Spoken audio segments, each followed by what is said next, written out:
Well, time for something a little different today. Hello again there, friends and fans. Raptor here, and welcome back to the channel for a little in-depth dive at a publisher by the name of Slitherine.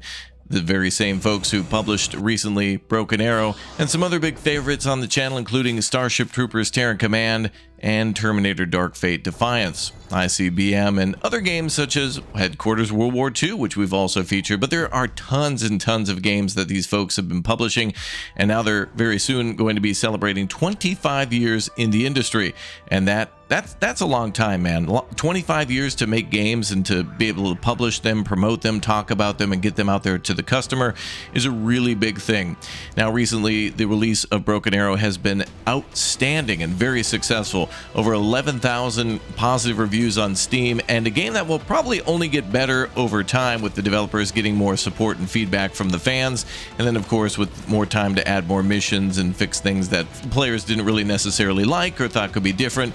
Yeah, it's certainly going to be a whirlwind of success with all these big titles that they've dropped and more on the way. Well, thanks again to Slitherine for sponsoring today's video, and thanks to all of you for subscribing to the channel, and hopefully you'll join me in the future for the Slitherine live stream celebrating 25 years, and I'm sure there'll be lots of surprises and big announcements of new games, DLCs, and franchises such as, again, Starship Troopers Terran Command, Terminator Dark Fate Defiance, and then even, yeah, they had a game for Stargate, Timekeepers. It's really cool to actually see them getting a ton of franchises that I never thought could actually have games that would work, and yet they totally do. And I always wanted to see them and thought they could work, but just never thought it would actually happen. And so the fact that they were able to sign, seal, and deliver all that kind of stuff is outstanding.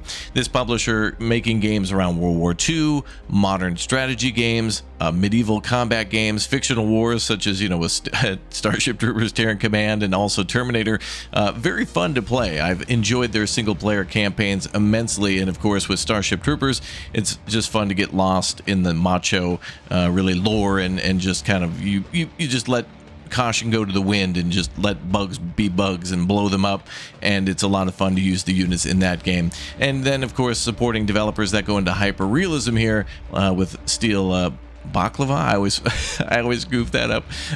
Both the head mask and the bread. It doesn't matter. It's funny and I love it. But what's really good here though is that Broken Arrow game that they published recently captures what I loved about a previous game by the name of World in Conflict, and that a game from like 2007, 2008 is literally my favorite game of all time.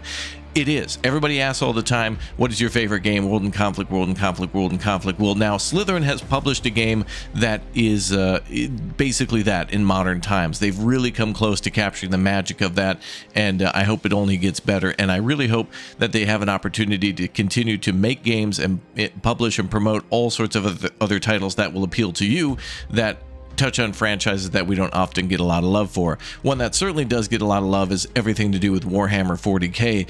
Recently we had the Space Marines game come out from a different publisher and developer, but it is cool to see that they also make their own games like Battle Sector, and so there's tons of flavor and tons of different developers working on even still the same franchise. So you're getting all sorts of different like first-person shooters, third-person shooters. You're getting real-time strategy games, at least for Warhammer, and I think that would fit into games like more Terminator franchises and more factions, for example, for Broken Arrow. But anyway, there's a ton of potential here for this developer to continue to support new DLCs and factions for all sorts of different games, and to appeal to us who love tactical strategy or real-time strategy or any sort of strategic thinking. And so yeah, I gotta say I'm really impressed with the amount of games that they've been able to bring to the table. Recently the Steam summer sale is coming to an end, and I just saw nothing but mostly positive or very positive reviews on all their stuff. More people getting into them who've been waiting for a little while to get them, because it's a sale. You have to get them when they're on sale. That's when games are the best. But it's cool to see so many people adding all these different DLCs to their library, and being able to fight the first Korean War, second Korean War, third Korean War, whatever it may be, in games like ICBM.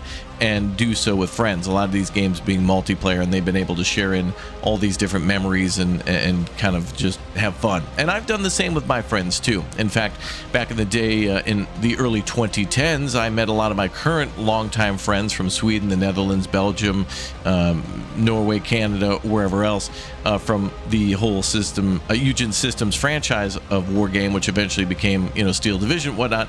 And so all of these games are really stand out. A lot of people ask me what I would prefer in terms of going back to Broken Arrow again. What's better, this or Broken Arrow? But honestly, Broken Arrow stands out so differently and has given me those vibes of back in the day of playing those games from Eugen Systems that, yeah, Slitherine again has just kind of come out on top of having a large number of games that really remind me of games that I grew up with, and then games that kind of were in the second wave, like early 2000s and then early 2010s. Now we're in the mid 2020s. I know, surprising, right? And I'm already having a lot of memories that have kind of enhanced the ones that I already have, added to. It's not like I was reliving the past. I'm making new memories, but with games that feel like they're classics, and that's a good thing. So yeah, Slitherine is certainly a developer to keep, or publisher, and possibly maybe developer. I don't know. For all the games that they've certainly helped to publish, maybe there's a few in there that they developed over their 25 years, but it's certainly a publisher that you should keep your eye on. They're right up there with publishers such as Hooded Horse, right up there with Microprose, and I think these three, Slitherine, Microprose, and Hooded Horse, are great in terms of, like, one's a little bit more city builder, one's a little bit more kind of old school war, and one's kind of more modern war, but they all of course cross into each genre and territories and overlap, and that's totally fine, and that's really great because again we get a kind of similar feel and a similar taste, but yet there's also different varieties, so that's not always the same. But I've got to say that Slitherine has done an outstanding job over 25 years, and I can't believe that we have yet another publisher that has reached that long of time. And of course they do so in a pretty good way. In fact, I don't think there's any other publisher that I've seen so far that communicates with their audience in live stream format. Slitherine is the only one over the last few years that we've continued to go back to their live streams and have seen them kind of communicating with fans, answering questions live, and have kind of said hello to restreamers and people who were checking out their game library, where yeah, not everything's going to appeal to everyone and some things might not appeal to you at all, but they've really done a good job of trying to bring their team together, where you have the communications leads and the heads of each of these different game developers come to the studio and be live and kind of be interviewed and say, hey, here's what we're working on, here's what we want to make, here's what we're working on, here's our roadmap after release, here's what we've done so far, and so on and so forth. And yeah, it's a really good thing for transparency, especially in 2025 when there's not a lot of trust for publishers and developers, especially publishers, because of how things can be predatory. But honestly, really honestly, I've not seen a lot of that from Slitherine, and I think they've done a good job of at least saying, here's our library, and here's what we've made in the past, and we want to make sure that that's still represented on Steam, and so here's massive discounts for these. We want to continue to support these games, promote these games, have these games available to you, and then hopefully carry that over to new games like Broken Arrow again, or Starship Troopers or whatnot. So anyway, yeah, Slitherine should absolutely be a publisher that you have on your radar. I think they'll continue to really bring out more and more games that we want to see, that we haven't seen before and didn't think would be possible in terms of franchises. Who knows what they could have in store for us next, but I would love to see whatever comes out, like out of left field. Really, if we go to this event coming up in a few days for their live stream and they happen to reveal something that we always wanted, that would be amazing. I'd be all for a Starship Troopers Terran Command 2. I'd be all for another Terminator game. I'd be all for seeing more of Stargate, and hell, even like a Star Trek franchise would be outstanding. But yeah, I'd have to kind of just wait and see what happens. But honestly, I think that they're not a publisher that will go away anytime soon, and I think they're one of the biggest out there that are absolutely growing as fast as Hooded Horse and Microprose too. Microprose pulling from a very vast library as well.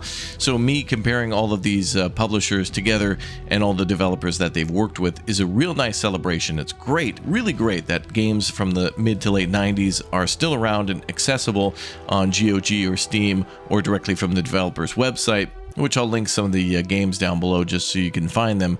But this is the way it should be done. We're going to be asking ourselves 25 years from now the same question of developers and publishers that are around now. How will they fare in the next 25 years? Will we be able to access their games of today in 25 years on Steam? Will that still be a thing?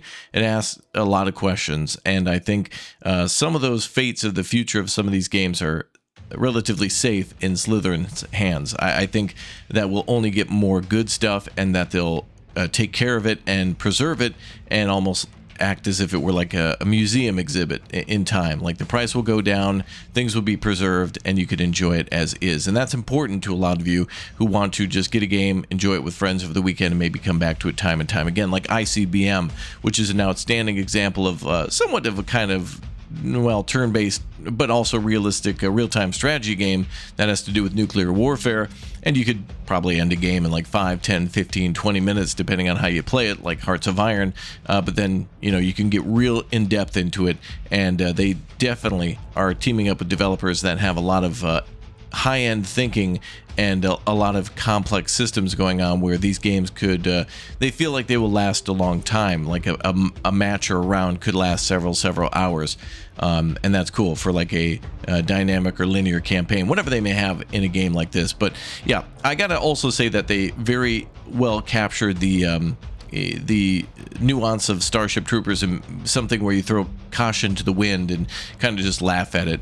And with their marketing around Starship Troopers and all their interviews and other people that they promoted during their live streams, they did another great job, a really great job of getting the Starship Troopers franchise out there with some of their marketing, and being like, hey, look, there's other Starship Trooper mods out there, there's other Starship Trooper games that are first and third person, but we want to do a real-time strategy game. And I really enjoyed how it played out, and I think they did again another great job of making a very fun game, helping to promote that game and support it and get user feedback and get that in the hands of the developers. And that's something I also see Slitherine doing as a publisher, where they're very active on social media and they put things out, and then they showcase all those things that people have been saying with developers, and make sure, hey, here's what they're saying. Like, what do you think about this? Is this something we can work with you on? Can we get this done? Is this something we can implement? And if not now, can we do it later? That kind of thing. And that's important. Like, that's seriously what you want from a publisher. That's what you want from a developer. And you want a publisher to act more like a developer than a publisher. Really, you want a publisher to act as if they are, working with the developer as kind of a promotional aspect. Not a publisher, but like, doing the promotion for that. And that's the goal of a publisher too. But yeah, I think I want to see more from any of these developers that they've worked with. I hope they all continue to move on to make some of the same games and new games as well.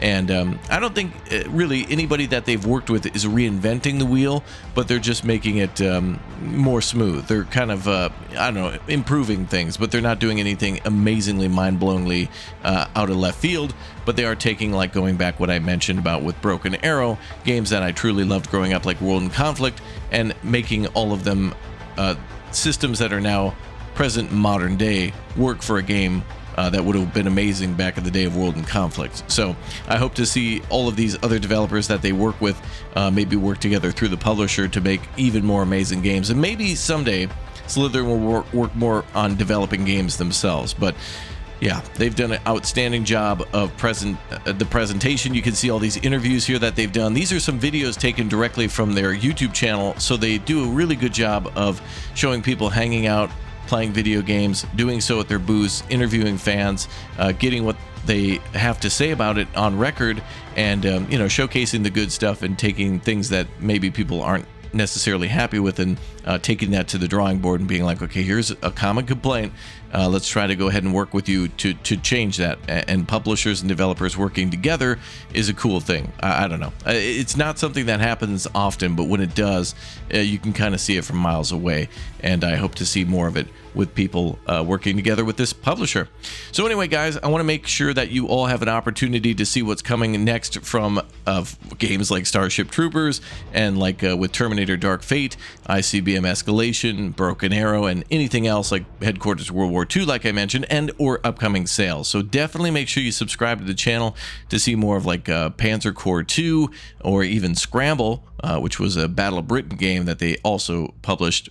And yeah, absolutely subscribe to the channel. We'll be coming back and covering things that Slitherine will do over the next couple of days and over the next couple of months, and updates to Broken Arrow. And if you haven't already seen that game, man, there's tons of content already on the channel for Terminator and for Broken Arrow and pretty much anything. So a very good franchise, a very good publisher, very good developer, good franchises too, and I've got nothing but good things to say. I am really excited about what they have coming next, because again, when I looked at Terminator Dark Fate Defiance, I also thought that this looked a little bit like World in Conflict 2 in terms of how zoomed in the view was. Broken Arrow is just kind of a more, well, one modern realistic version of that, but two much more zoomed out. But Terminator absolutely captured the kind of the scale of the World in Conflict games. And man, if Slitherine, and this is just like me, you know, shooting out, I don't know, good vibes to try to make this happen.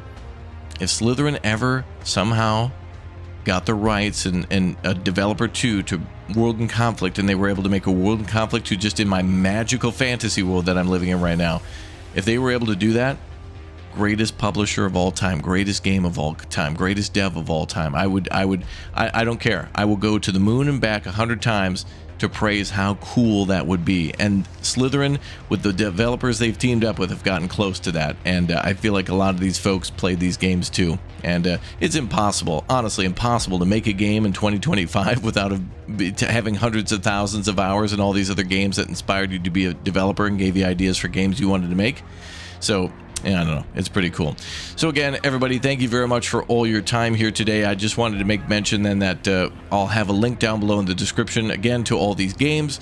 You can then check them out as we go live with Slitherine in the next couple of days for their 25th anniversary event.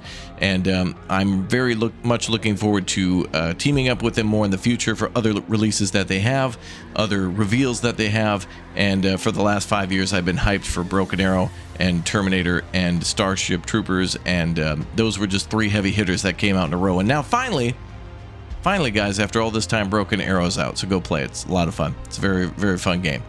All right, well, anyway, I'll leave all the links again down below in the description. Thank you very much for subbing to the channel. If we have any more giveaways for these games, such as Battle Sector and other things, I will definitely give them away to you in our Discord and down below in the comment section. So comment, I'm in, down below in the comment section. If you'd like keys for Terminator or Starship Troopers or Broken Arrow, whatever, they may give me additional keys to give away to you. So nothing would make me happier than the opportunity to do some giveaways here on the channel and do so in our live streams. I do have some others for not Broken Arrow, but for Warhammer, and yeah, I absolutely am giving more of those away. So thanks again for all your time. Thanks for all your support and kindness. And let me know what some of your favorite games from Slitherine are down below in the comment section too. I know we played a lot of them, and many of you say that you get games based on not necessarily my recommendation, but just letting you know that that game exists and encouraging you to go check it out on Steam or download a demo, to which a lot of these games have had demos and betas. So let me know some of your favorites. Let me know what you want to see in the future, and I will see you very soon for much more from this publisher, from future developers, and future events for Slitherine. Thanks again for watching the channel, and I'll see you all next time. Take care, everybody. Bye.